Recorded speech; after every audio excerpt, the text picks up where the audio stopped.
আসসালামু আলাইকুম। Hello everyone, আশা করি সকলে ভালো আছেন।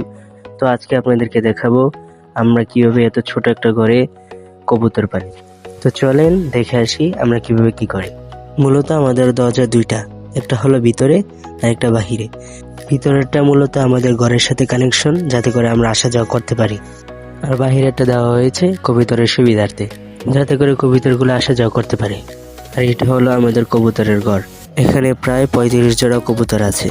সব কবুতরগুলো আমার বাবা পালে। আগে পালতো আমার আম্মু। বাবা বিদেশ থাকাকালীন আম্মু পালতো, আর এখন আব্বু বিদেশ থেকে চলে আসছে, এখন সবকিছু আমার আব্বুই করে। আর ওপরে যে ওই খাড়িগুলো আছে, ওই খাড়িগুলাতে কবুতরগুলা বাচ্চা ফুটায়, আর এই দুইটাতে কবুতরের জন্য পানি দেয়।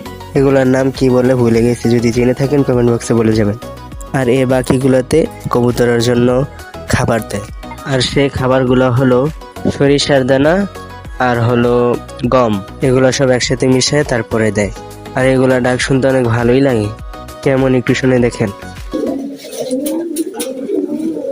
আসলে এইগুলা পালতে আমার থেকে এত ভালো লাগে না, তাই আব্বুই সবকিছু দেখাশোনা করে এগুলার।